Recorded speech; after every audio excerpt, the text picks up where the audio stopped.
ನಮಸ್ತೆ, welcome back to my channel. ಎಲ್ಲರೂ ನನ್ನ ಚಾನಲ್ ಸಬ್ಸ್ಕ್ರೈಬ್ ಮಾಡ್ಕೊಂಡು ನೋಡಿ. ಹೊಸ ಹೊಸ ಸಂಚಿಕೆಗಳು ಕೂಡ ಅಪ್ಲೋಡ್ ಮಾಡ್ತೀನಿ. ಇವತ್ತಿನ ಸಂಚಿಕೆ ಮಹಾಸಂಗಮದಲ್ಲಿ ಮಹಾಸಂಚಿಕೆ. ಅವರ ಶಾಂತಿ ಅವರ ಅತ್ತೆ ಲಕ್ಕಿ ಅಡುಗೆ ಮಾಡು ಅಂತ ಶಾಂತಿ ಹೇಳ್ತಾರೆ.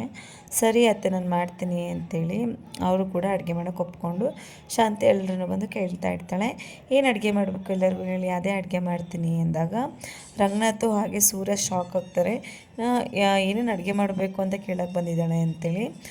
ಸರಿ ಏನೇನು ಬೇಕು ನಿಮ್ಮ ಫೇವ್ರೆಟ್ ಹೇಳಿ ಅಂತ ಹೇಳಿದಾಗ, ನಿಮ್ಗೆ ಯಾವ್ದು ಇಷ್ಟನೋ ಅದನ್ನೇ ಅಡುಗೆ ಮಾಡಿ ಆಂಟಿ ಅಂತ ಕೂಡ ಹೇಳ್ತಾರೆ ಅಜಿತ್ತು. ಇಲ್ಲಪ್ಪ ನನಗೆ ಇಷ್ಟವಾಗಿರೋ ಅಡುಗೆ ಹೇಗೆ ಮಾಡೋಕ್ಕಾಗುತ್ತೆ, ನೀವು ತಾನೇ ಗೆಸ್ಟು, ನೀವೇ ಹೇಳಿ ನಿಮ್ಗೆ ಯಾವ ರೀತಿ ಅಡುಗೆ ಬೇಕು ಅಂತೇಳಿ ಅದೇ ರೀತಿಯೇ ಮಾಡ್ತೀನಿ ಅಂದಾಗ ಸರಿ ಅಂತೇಳಿ ಶ್ರವಣು ನನಗೆ ದೋಸೆ ಇಡ್ಲಿ ಮಾಡಿ ಅಂತ ಹೇಳ್ತಾರೆ. ಅಯ್ಯೋ ದೋಸೆ ಇಡ್ಲಿ ಮಾಡಬೇಕು ಅಂದರೆ ಉದ್ದಿನಬೇಳೆ ನೆನೆಸ್ಬೇಕು, ಅಕ್ಕಿ ನೆನೆಸ್ಬೇಕು, ಮಾಡಬೇಕು, ಸಡನ್ನಾಗಿ ಕೇಳಿದರೆ ಹೇಗಪ್ಪ ಮಾಡೋಕ್ಕಾಗತ್ತೆ ಅಂತಾರೆ. ಸರಿ ಅಜಿತ್ತು ರಸಮನ್ನು ಮಾಡಿ ಅಂತಾರೆ. ಅಯ್ಯೋ ರಸಮು ಅನ್ನ ಎಲ್ಲ ಸಿಂಪಲ್ ಅಪ್ಪ ಬೇಡ ಅಂತಾರೆ.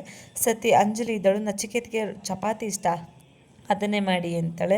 ಆವಾಗ ಅಯ್ಯೋ ಚಪಾತಿನ ಈಗ ಮಾಡೋಕ್ಕಾಗಲ್ಲ, ತುಂಬ ಟೈಮ್ ಬೇಕಮ್ಮ, ಬೇಗ ಕ್ವಿಕ್ಕಾಗಿ ಮಾಡೋದೇ ಹೇಳು ಅಂತಾರೆ. ಸರಿ ಸಿಂಪಲ್ಲಾಗೆ ಪಲಾವ್ ಮಾಡಿ ಅಂದಳೆ. ಅಯ್ಯೋ ಮನೆಗೆ ಯಾವ ತರಕಾರಿನೂ ಇಲ್ಲ ಅಂತಾಳೆ. ಸರಿ ಬಿಡಿ ಅಜಿತ್ ಇದ್ದರು, ಸರಿ ಬಿಡಿ ನಾನು ಹೋಟೆಲಿಂದ ಊಟ ತರಿಸ್ತೀನಿ ಅಂತ ಹೇಳಿದಾಗ, ಹೋಟೆಲಿಂದ ಯಾಕಪ್ಪ ಊಟ ತರಿಸ್ಬೇಕು, ನಾನೇ ಏನಾದರೂ ಅಡುಗೆ ಮಾಡ್ತೀನಲ್ವಾ ಅಂತಾಳೆ.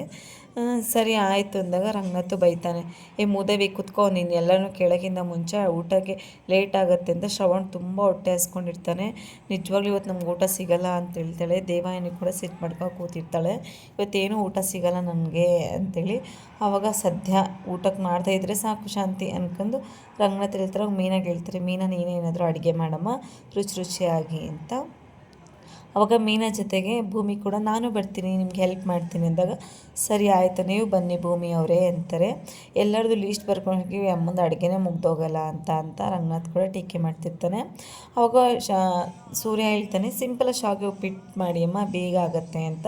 ಶಾಂತಿ ಹೇಳಿದಾಗ, ನಿನಗೆ ಇಷ್ಟ ಅಂತಲೇ ನಾನು ಅದನ್ನು ಮಾಡಲ್ಲ ಅಂದಾಗ, ಸರಿ ಬಿಡಿ ಅಂತೇಳಿ ಎಲ್ಲರೂ ತಲೆ ಕೆಡಿಸ್ಕೊಂಡು ಮೀನಾ ಭೂಮಿ ಅಡುಗೆ ಮಾಡೋಕ್ಕೆ ಶುರು ಮಾಡೋಕ್ಕೆ ಹೋಗ್ತೀನಿ ಅಂದಾಗ, ಶ್ರವಣು ಸಂಗೀತವು ಹೇಳ್ತಾನೆ, ನೀವು ಹೋಗಿ ಅವ್ರ ಜೊತೆಗೆ ಹೆಲ್ಪ್ ಮಾಡಿ ಅಂದಾಗ ಸರಿ ಅಂತೇಳಿ.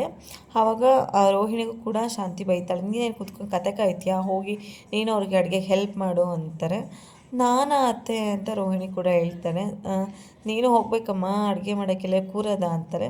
ಸರಿ ಆಯಿತು ಅಂತಾರೆ. ಶ್ರುತಿಗೆ, ಅತ್ತೆ ನಾನು ಹೋಗಿ ಹೆಲ್ಪ್ ಮಾಡಬೇಕಾ ನಿಮಗೆ ಅವ್ರಿಗೆ ಅಂತ ಕೇಳಿದಾಗ ಶಾಂತಿ ಹೇಳ್ತಾರೆ, ನೀನು ಕೋಟ್ಯಾಧೀಶ್ವರ ಮಗಳು, ನೀನು ಹೇಗಮ್ಮ ಅಡುಗೆ ಮಾಡ್ತೀಯಾ, ನಿಂಗೆ ಅಡುಗೆ ಮಾಡೋಕ್ಕೆ ಬರೋಕ್ಕಲ್ವಾ ಅಂದಾಗ, ಇಲ್ಲ ಅತ್ತೆ ನಾನು ಹೆಲ್ಪ್ ಮಾಡೋಕ್ಕೆ ಹೋಗ್ತೀನಿ ಅವ್ರಿಗೆ ಅಂತೇಳಿ. ಸರಿ ಅಮ್ಮ ನಿನ್ನ ಇಷ್ಟ ಅಂತೇಳಿ ಸರಿ ಅಂತ ಎಲ್ಲರೂ ಮಾತಾಡ್ಕೊತ ಕೂತ್ಕೊಂಡಿರ್ತಾರೆ. ಸರಿ ಅಂತೇಳಿ ಅಡುಗೆ ಮಾಡೋಕ್ಕೆ ಕೂಡ ಹೋಗ್ತಾರೆ. ತುಂಬ ಕೋಪ ಮಾಡ್ಕೊಂಡು ರೋಹಿಣಿ ಕೂಡ ಹೋಗ್ತಾಳೆ. ಆವಾಗ ರಂಗನಾಥ್ ಬೇಗ ಅಡುಗೆ ಮಾಡಮ್ಮ ಅಂತಾರೆ. ಸರಿ ಮೊದಲಿಗೆ ನಾನು ಎಲ್ರಿಗೂ ಜ್ಯೂಸ್ ತಂದು ಕೊಡ್ತೀನಿ ಅಂತ ಹೇಳ್ತಾಳೆ ಮೀನಾ. ಸರಿ ಫಸ್ಟು ನನಗೆ ತಂದು ಕೊಡು ಜ್ಯೂಸ್, ಆಮೇಲೆ ಬೇರೆ ಎಲ್ಲರೂ ಕೊಡಂತೆ ಅಂತಾಳೆ. ರಂಗನಾಥ್ ನಿನಗೆ ಯಾಕೆ ಫಸ್ಟ್ ತಂದು ಕೊಡಬೇಕು ಜ್ಯೂಸು, ಅಡುಗೆ ಮಾಡು ಅಂತೇಳಿದರೆ ಇಷ್ಟ ತನಕ ಇದನ್ನು ಮಾಡಿದೆಯಾ ತಲಹರಟೆನಾ ಅಂತ ಬೈತಾನೆ. ಅವಾಗ ಉಪ್ಪಾಗಿದೋ ಸಿಹಿಯಾಗಿದೆ ನೋಡೋದು ಬೇಡವಾ, ಹಾಗಾಗಿ ಫಸ್ಟ್ ನಂಗೆ ತಂದು ಕೊಡು ಅಂದೆ ಅಂತಾರೆ. ಸರಿ ಅಂತೇಳಿ ಮೀನಾ ಭೂಮಿ ಹಾಕಿ ಸಂಗೀತ ಸೇರ್ಕೊಂಡು ಅಡುಗೆ ಮಾಡೋಕ್ಕೆ ಅಂತ ಹೋಗ್ತಾರೆ. ಆವಾಗ ಶ್ರುತಿಗೆ ತರಕಾರಿ ಹೆಚ್ಚಕ್ಕೆ ಹೇಳ್ತಾರೆ. ರೋಹಿಣಿಗೂ ಫಸ್ಟ್ ಹೇಳಿದೆ, ರೋಹಿಣಿ ಇವ್ರು ನಂಗೆ ಅದೆಲ್ಲ ಅಭ್ಯಾಸ ಇಲ್ಲ, ನಾನು ಮಾಡೋದಿಲ್ಲ ಅಂತೇಳಿ. ಆವಾಗ ಮೀನಾ ಇದ್ದವಳು, ಸರಿ ಶ್ರುತಿ ನೀನೇ ತರಕಾರಿ ಹೆಚ್ಚು, ಎಲ್ಲ ಸೇಮ್ ಅಳತೆಯಲ್ಲೇ ಇರಬೇಕು ಅಂತ ಹೇಳಿದಾಗ ಅವಳು ಸ್ಕೇಲ್ ಕೂಡ ತಗೊಂಡೋಗಿ ಅಳತೆ ಮಾಡ್ಕೊಳ್ತಾ ನಿಧಾನಕ್ಕೆ ತರಕಾರಿ ಎಸ್ತಿರ್ತಾಳೆ. ಆವಾಗ ಅಜಿತ್ ಬಂದು ನೋಡ್ತಾನೆ, ನೋಡಿಬಿಟ್ಟು ನಗ್ತಾ ಇರ್ತಾನೆ, ಏನು ಮಾಡ್ತಿದ್ದೀರಿ ನೀವು ಅಂತೇಳಿ. ಒಂದೇ ಅಳತೆಯಲ್ಲೇ ತರಕಾರಿನ ಹೆಚ್ಚಕ್ಕೆ ಹೇಳಿದರು, ಹಾಗಾಗಿ ಎಸ್ತಾ ಇದ್ದೀನಿ ಅಂತ ಹೇಳ್ತಾರೆ. ಅಷ್ಟರೊಳಗೆ ಸಂಗೀತ ಕೂಡ ಬರ್ತಾಳೆ, ಬಂದುಬಿಟ್ಟು ನೋಡ್ತಾಳೆ. ಅಷ್ಟರು ಫ್ಯಾಮಿಲಿ ಕೂಡ ಬಂದು ನೋಡ್ತಾ ಇರ್ತಾರೆ, ಎಲ್ಲರೂ ಕೂಡ ನಗ್ತಾ ಇರ್ತಾರೆ. ಆವಾಗ ಶ್ರುತಿ ಕೂಡ ಏನು ಮಾಡ್ತಿದ್ದೀಯಮ್ಮ ಅಂತ ರಂಗನಾಥ್ ಕೇಳಿದಾಗ, ಮಾವ ಅವರೇ ಮೀನಾ ಅವರು ಒಂದೇ ಅಳತೆಯಲ್ಲಿ ತರಕಾರಿ ಹೆಚ್ಚಕ್ಕೆ ಹೇಳಿದರು, ಹಾಗಾಗಿ ಅಳತೆಯಲ್ಲೇ ತರಕಾರಿ ಎಸ್ತಿದ್ದೆ ಅಂತ ಹೇಳ್ತಾರೆ. ಆವಾಗ ಅಜಿತ್ ಎಲ್ಲರೂ ನಗ್ತಾ ಇರ್ತಾರೆ.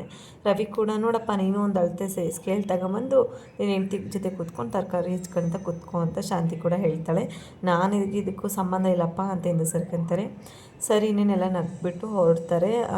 ಶ್ರವಣ್ ಇದ್ದವನು ಶಾರದಾಗ ಊಟ ತಿನ್ನಿಸ್ಬೇಕು, ಅಟ್ಲೀಸ್ಟ್ ಊಟಕ್ಕೆ ಲೇಟ್ ಆಗುತ್ತೆ ಅನಿಸುತ್ತೆ, ಹಾಲಾರು ಕೊಡಿ, ಹಾಲು ಬ್ರೆಡ್ಡು ತಿನ್ನಿಸ್ತೀನಿ ಅಂತಾರೆ.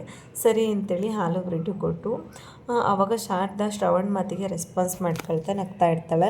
ಅದನ್ನು ನೋಡಿ ಶ್ರವಣ್ ಎಲ್ಲನೂ ಕರೆದ್ಬಿಟ್ಟು ಖುಷಿ ಆಗುತ್ತೆ. ಆವಾಗ ದೇವಾನಿಗೆ ಸಡನ್ ಶಾಕ್ ಆಗಿಬಿಡುತ್ತೆ, ಇದೇನು ಇವಳು ರೆಸ್ಪಾನ್ಸ್ ಮಾಡ್ತಿದ್ದಾಳಲ್ವಾ ಅಂತೇಳಿ. ಅಂಜಲಿ ಕೂಡ ನೋಡ್ಕೊಳ್ತಾ ನಿಂತಿರ್ತಾಳೆ. ನಚಿಕೇತು ಅಂಜಲಿ ಕೂಡ ತೋಟಕ್ಕೆ ಅಂತ ಹೋಗಿರ್ತಾರೆ. ನಚಿಕೇತ್ ಎಲ್ಲರಿಗೂ ತೋಟ ತೋರಿಸ್ತಾ ಇರ್ತಾನೆ ಅಂಜಲಿಗೆ, ಇದೆಲ್ಲ ನಮ್ಮ ತೋಟ ಅಂತ. ಅಷ್ಟರಲ್ಲಿ ಕಳ್ಳರೆಲ್ಲ ಇರ್ತಾರೆ. ಅದನ್ನು ಮುಗಿಸ್ಕೊಂಡು ಈ ಕಡೆ ಬಂದರೆ ದೇವಯಾನಿ ಕಳ್ಳರಿಗೆ ಕೊಟ್ಟಿರೋ ಸುಪಾರಿ ಕೂಡ ಹೇಳ್ತಾ ಇರ್ತಾಳೆ, ಆ ಒಡವೆಲ್ಲ ರಿಟರ್ನ್ ತಂದುಕೊಡಿ ನನಗೆ ಅಂತೇಳಿ.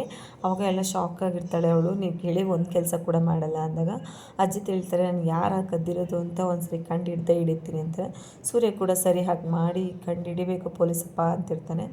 ಸರಿ ಇನ್ನೇನು ಆಯ್ತಲ್ವಾ, ಅಡುಗೆ ಕೂಡ ಅಷ್ಟೇ, ಮೀನಾ ನಾನು ಎಲ್ರಿಗೂ ಜ್ಯೂಸ್ ಕೊಟ್ಬಿಡ್ತೀನಿ, ಊಟಕ್ಕೆ ಆಲ್ರೆಡಿ ಲೇಟ್ ಆಗಿದೆ ಅಂತೇಳಿ ಅವಳು ಕೂಡ ಜ್ಯೂಸ್ ತೊಗೊಂಡು ಎಲ್ರಿಗೂ ಕೂಡ ಕೊಡೋಕೆ ಹೋಗ್ತಾರೆ. ಶಾಂತಿ ಫಸ್ಟ್ ನನಗೆ ಕೊಡು, ಆಮೇಲೆ ನಾನು ಅವ್ರಿಗೆಲ್ಲ ಕೊಡಂತೆ ಅಂತಾರೆ. ಸರಿ ಅಂತೇಳಿ ಎಲ್ರಿಗೂ ಜ್ಯೂಸ್ ಕೊಡ್ತಾರೆ. ದೇವಾಯನಿ ಕೂಡ ಜ್ಯೂಸ್ ಕೊಟ್ಬಿಟ್ಟು ಶಾರದಾ ರೆಸ್ಪಾನ್ಸ್ ಮಾಡಿಬಿಟ್ಲ, ಅದು ಹೇಗೆ ಮಾಡಿದ್ಲು ಅಂತೇಳಿ ಯೋಚನೆ ಮಾಡ್ಕೊತ ಕುಂತಿರ್ತಾಳೆ. ಆವಾಗ ಶಾಂತಿ ಕೂಡ ಬಂದುಬಿಟ್ಟು ಏನಾಯಿತು, ಯಾಕೆ ಅಷ್ಟೊಂದು ಯೋಚನೆ ಮಾಡ್ತಿದ್ದೀರಾ ಅಂತ ಕೇಳ್ತಾಳೆ. ಸರಿ ಇನ್ನೇನು ಫ್ಯಾಮಿಲಿ ಎಲ್ಲ ಒಟ್ಟಿಗೆ ಸೇರಿಕೊಂಡು ಎಂಜಾಯ್ ಮಾಡ್ತಿದ್ದೀವಲ್ವ, ಹೇಗೇನಕ್ಕೆ ಟೆನ್ಷನ್ ಅಂದ್ಕೊಂಡು ಸುಮ್ಮನೆ ಆಗ್ತಾಳೆ. ಅಜಿತು ಕೂಡ ಭೂಮಿ ಮಾತಾಡಿಸ್ಬೇಕು ಅಂತ ಅಂದ್ಕೊಳ್ತಾನೆ. ಏಕೆಂದರೆ ಸೂರ್ಯ ಮೀನನ ಬಗ್ಗೆ ಹೇಳ್ತಾ ಇರ್ಬೇಕಾದ್ರೆ ನನಗೆ ಎರಡನೇ ಜೀವನ ಇವಳು ಕೊಟ್ಟಿರೋದು ಅಂತ ಹೇಳ್ತಾ ಇರ್ತಾನೆ.